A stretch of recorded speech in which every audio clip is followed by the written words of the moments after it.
What's going on, YouTube? I am ventilating out my gambling addiction through this Gamble Yu-Gi-Oh deck because we just want to flip coins all day, and if we call it right, your opponent would just be shaking their head because they know it's literally all luck.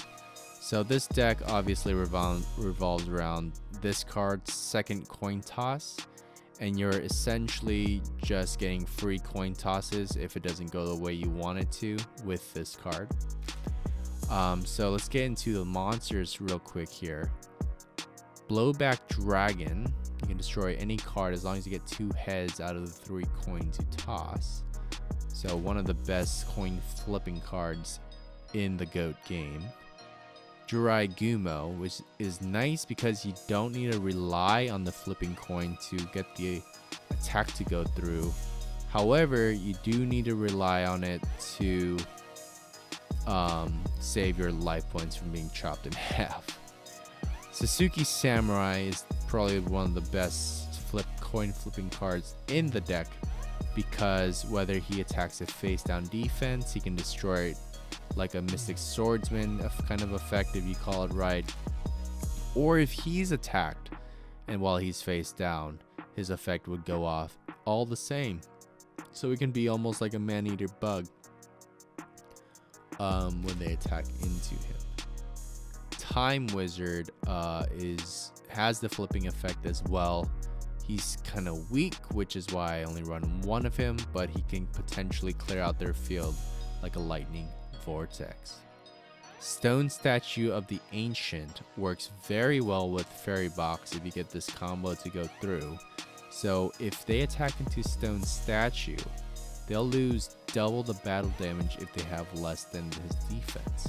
So if you make their attack 0 with this coin flipping Fairy Box continuous trap card, they can potentially lose 2,000 times 2, which is 4,000 life points.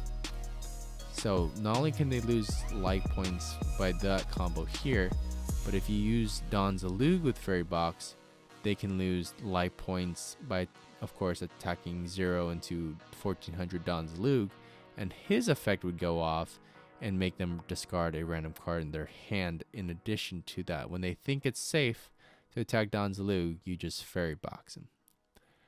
And this is continuous. You just gotta pay 500 during your standby phases if you want. Some staples, some more, and where we went over that card. Fairy Box, 3 of those. 1 gamble because it's a really it's good card advantage, but it's a very niche scenario. But I like to add it to the theme. But it could pull off well for you, especially when they have more cards than you. Magic Drain for that card advantage again.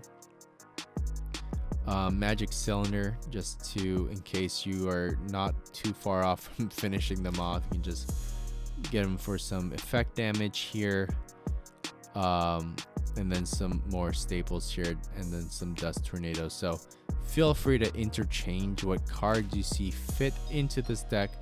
But these are some of the cards I went with just because I thought it worked pretty well together. And I won a few games with this because people were frustrated with Fairy Box and attacking into Stone Statue. I gave some people an epiphany when they attacked into that. They're like, oh, that's what that card's for. I'm like, yeah, I know, right? I didn't know he could get them a 4,000 damage on the first turn by attacking into me. That's insane.